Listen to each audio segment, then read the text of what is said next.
Uma ótima tarde, Lídia. Boa tarde, Joelson, Elivalda, todos que nos acompanham. Elivalda, aqui teve sessão de fotos agora há pouco. Foi? Foi. Eu cheguei atrasado. Você não viu? Teve. Lídia. Não foi? Sei de nada. Fotógrafo profissional veio aqui, rapaz. O Renato e o São O Renato, Isso. trocando ali a câmera. As lentes, eu mexendo na luz. O que é? O que eu... Não, A luz fotos. do estúdio foi feita. Fotos de Lídia Brito com a Duda Visgueiro. Mas o foco justificava o esforço, com certeza. Tá, o Elivaldo, o microfone do Elivaldo, né? Vamos então resolver o problema do microfone do Elivaldo. O Elivaldo já está ali fazendo o seu pit stop, enquanto isso eu vou conversando com a Lídia Brito. Porque o senador Marcelo Castro conversou com você hoje, Lídia Brito, falando a respeito de alguns assuntos, um deles, inclusive, com repercussão nacional, que foi aquela envolvendo o ministro da Educação. Lídia, como é que foi essa conversa com o senador Marcelo?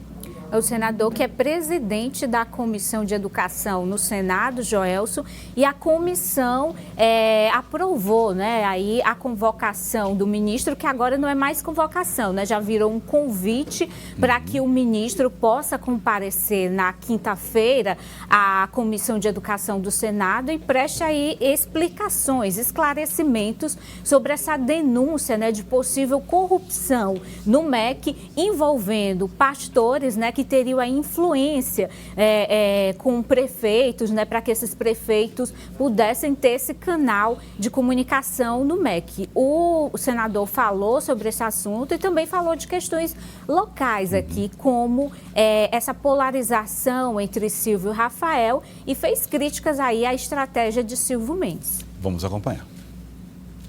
O senador Marcelo Castro é presidente da Comissão de Educação do Senado. Na próxima quinta-feira, a comissão recebe a visita do ministro Milton Ribeiro, que irá responder perguntas sobre denúncias de corrupção no MEC. O próprio ministro falando, ele dizendo que os recursos do FNDE, do Ministério da Educação, iriam, em primeiro lugar, para os municípios que mais necessitavam. E, em segundo lugar, para todos os amigos do pastor Gilmar. Quem é o pastor Gilmar? É um pastor. Ele não é servidor público, ele não ocupa função gratificada, ele não exerce nenhuma função de confiança. Quer dizer, ele jamais poderia ser o intermediador de recursos do Ministério, qualquer ministério, muito menos do Ministério da Educação. O ministro foi convidado e não convocado, que gerou especulações sobre uma estratégia para blindar o aliado do presidente Bolsonaro. Ele vai à comissão. Se por acaso ele não for, se ele não comparecesse, aí imediatamente a gente o convocaria. Ele chegando na comissão, ele vai ter que responder às perguntas que todos vão fazer. Marcelo, que já foi ministro no governo Dilma, afirma que as denúncias são graves. Nem tudo que aparenta é. Agora, os áudios que foram vazados, as denúncias feitas pelos prefeitos, vários prefeitos de várias regiões do Brasil, de São Paulo ao Maranhão, prefeito dizendo que foi achacado para depositar 40 mil reais em nome da igreja. Prefeito dizendo que foi achacado para votar num candidato, né, da igreja. Prefeito dizendo que foi achacado para dar ouro, 1 quilo de ouro. Então, prefeito dizendo que foi achacado para comprar a Bíblia. Então, são muitas as denúncias que, evidentemente, precisam ser apuradas. No cenário local, Marcelo Castro visualiza uma polarização entre os pré-candidatos ao governo Rafael Fonteles e Silvio Mendes, mas diz que Silvio subestima o eleitor a dizer que não apoia o presidente Bolsonaro. Aqui no Piauí não há o que discutir, são 2 grupos políticos. O grupo político que é liderado aqui por esses vários partidos, né, de oposição, onde tem o PT, o MDB, o PSD, o Republicano, quer dizer, tantos outros partidos, né, juntos, que tem como líder maior o governador do estado, que é o Wellington Dias. E como senador, como candidato à presidência da República, tem o Lula, né?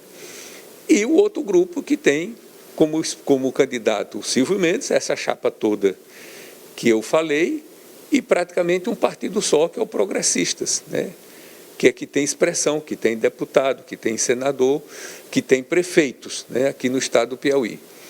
Então, esse grupo do Progressistas é um partido do Ciro Nogueira, que é ministro do Bolsonaro, portanto, é o partido que vai estar ao lado do Bolsonaro. Marcelo Castro destaca a importância da figura de Lula na campanha de Rafael Fonteles. Ele precisa, e isso é natural, associar o nome dele ao nome do Wellington Dias, que é o expoente, o governador do estado, e ao nome do Lula, que é o outro expoente a nível nacional. Então, inclusive, estão chamando que o Rafael é o menino do Lula. Não sei quem criou isso, mas estão propagando isso daí. Com relação ao prefeito Doutor Pessoa, que segue no MDB, apesar de comandar o Republicanos, Marcelo diz que o partido não faz pressão e caberá ao prefeito definir a hora de deixar a legenda. Ele mesmo vai perceber em algum momento, né, se ele tem o partido dele, então para que ficar no partido dos outros, né? Mas não estou convidando a ele para sair do partido, não. Se dependesse de nós, ele ficaria para sempre no MDB. Não há motivo nenhum da nossa parte para que ele não permaneça no partido. Agora, ele é que é senhor do destino dele.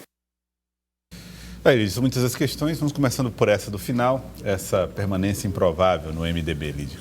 Pois é, o prefeito Doutor Pessoa está aí comandando todo esse processo, né, de construção do Republicanos aqui no estado. Ontem teve um festival de filiações lá na Câmara, né? O principal nome foi do presidente da Câmara, Jeová Alencar, se filiando ao Republicanos, mas até agora o Doutor Pessoa de fato não saiu do MDB, né? Não comunicou ao partido a saída oficial, continua no MDB. Marcelo Castro diz aí que vai chegar a hora que o próprio Doutor Pessoa vai tomar essa decisão, que o MDB não vai fazer nenhum tipo de pressão, e ele reforça, né, que o partido nunca, né, excluiu o Doutor Pessoa na visão deles, MDBistas, né? Já Doutor Pessoa, desde o início, dizia, né, que se sentia ali excluído do MDB, tudo que tomou o seu caminho, né, está construindo o seu caminho de construção do Republicanos, né? Mas, enquanto isso, o Doutor Pessoa continua no MDB,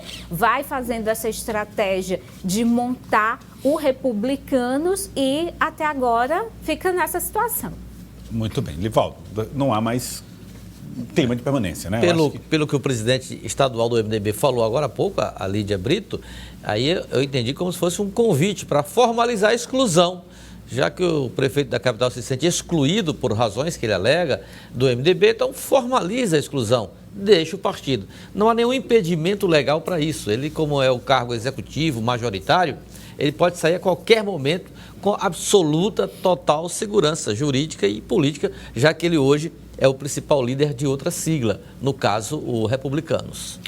Outro assunto, Lídia, esse envolve o ministro da Educação, o ministro Milton Ribeiro, que se envolveu nesse escândalo, né, com lideranças religiosas pelo Brasil, em alguns municípios brasileiros.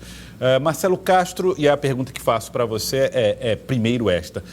Por que Marcelo Castro encontra ou tem papel central nesse tema, nesse assunto dentro do Senado?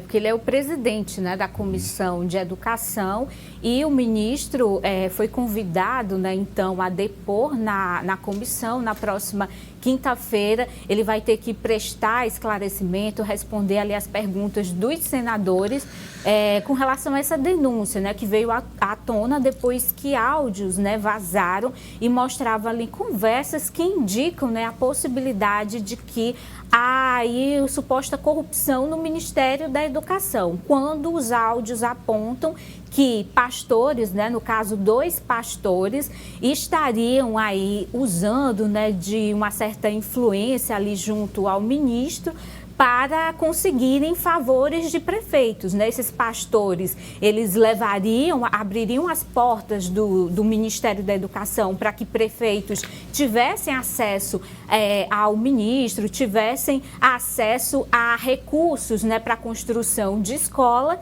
escolas em troca, Joelson, esses pastores estariam pedindo favores, né, propina, na verdade, a esses prefeitos, né? Em alguns casos, prefeitos afirmam que os pastores pediram dinheiro, né? Em outros casos, até ouro, né? E também compra de bíblias, né? Que, segundo os pastores, os recursos seriam usados na construção de igrejas, né? São denúncias graves, né? Que precisam ser investigadas. A ministra Carmen Lúcia, do Supremo Tribunal Federal, já autorizou uma investigação e o Senado também quer ouvir aí o ministro, né, para saber a posição dele com relação a essas denúncias. Isso pesa muito na gestão Bolsonaro, Elivaldo? Pois é, como esse caso vai ser tratado na Comissão de Educação e o Senado é uma casa política, naturalmente que esse componente político vai todo para o Senado. Seguramente vai movimentar bastante o Senado, mesmo vai ser mais um embate envolvendo oposição e governo, os governistas tentando amenizar essa situação que envolve o ministro Milton Ribeiro e acaba respingando no presidente Bolsonaro, que vive um momento de buscar recuperar pontos de pesquisas, pavimentar um caminho da competitividade eleitoral e tem pela frente mais essa situação que acaba prejudicando um pouco esse objetivo do presidente que busca a reeleição. É claro que causa estragos, não tem dúvida. Conseguiu melhorar até a performance em pesquisa. Conseguiu, exatamente. A pesquisa Datafolha mesmo reduziu a diferença de Lula em relação a Bolsonaro, ou seja, é um momento até interessante para o presidente que ele começa a recuperar pontos perdidos em relação à performance que teve na eleição de 2018, mas já pega pela frente essa situação que envolve um ministério do porte, da importância que é o Ministério da Educação. Então, eu imagino que o núcleo político do Palácio do Planalto vai ter que desenvolver um esforço muito grande para, de um lado, tentar blindar o presidente e contornar a situação para não causar estragos à imagem do governo nessa crise que já está causando, né? Enquanto Lula lidera as pesquisas, como disse Elivaldo Barbosa, Lídia, aos aliados cabe essa tarefa de Marcelo Castro exerceu de falar de Rafael como menino de Lula, né? Rafael Fonteles, que é o pré-candidato ao governo pelo Partido dos Trabalhadores. E aproveitando também para criticar, né, a estratégia do outro lado, do lado da oposição, representado pelo pré-candidato ao governo Silvio Mendes, né, que tem mantido, né, aquela estratégia de buscar se posicionar como neutro nessa disputa quando se fala da disputa para presidente da República, né? Silvio Mendes afirma que não tem candidato, que apesar de ter a parceria do Progressistas aqui no estado, não faz palanque para Jair Bolsonaro, né? Para o senador Marcelo Castro, né, não é possível se ter uma disputa nos estados diante da polarização que a gente está acompanhando, tanto a nível nacional, como também eles tentam criar esse sentimento de polarização aqui no estado. Rafael faz questão de atrelar a sua imagem política, lógico, ao governador Wellington Dias e também a Lula, né? E ele usa aí esse termo, o menino do Lula, nas redes sociais de Rafael. Isso é bem frequente, né? Ele tentando fazer essa associação com o presidente Lula. E do outro lado, a gente tem um candidato, Silvio Mendes, buscando justamente o contrário, né? Busca não ter nenhum tipo de ligação com o presidente Jair Bolsonaro. Hoje, na entrevista ao Elivaldo e a Neyara, né, Elivaldo, no Notícia da Manhã, ele chegou a dizer que não vai subir no palanque de Bolsonaro, né? Quando todos os progressistas devem estar ali no palanque do presidente, Silvio já deixou claro que vai manter a estratégia, não se atrelar à imagem de Bolsonaro. Então, lideranças do Progressistas, Elivaldo, vão para o palanque, lideranças do PL com seu é o partido do presidente, né? Com o Major Diego, esses irão. Silvio Mendes anuncia que não irá, né? Exatamente. Essa história vai ser essa batida dos próximos 6 meses. Silvio Mendes estadualizando o pleito, a campanha eleitoral do Piauí, e Rafael Fonteles e os aliados do governo procurando nacionalizar, ou pelo menos fazer uma ligação da disputa local com a disputa nacional. O fato é que a declaração do pré-candidato Silvio Mendes hoje pela manhã ao Notícia da Manhã causou até, Lídia, um certo rebuliço aí nas redes sociais bolsonaristas. Já começa a incomodar quando Silvio Mendes reage com absoluta indiferença ao projeto de reeleição do presidente, recebendo todo o apoio do principal partido da base aliada a Bolsonaro, e ele trata com indiferença, não vai subir em palanque nenhum, vai tratar somente das questões locais.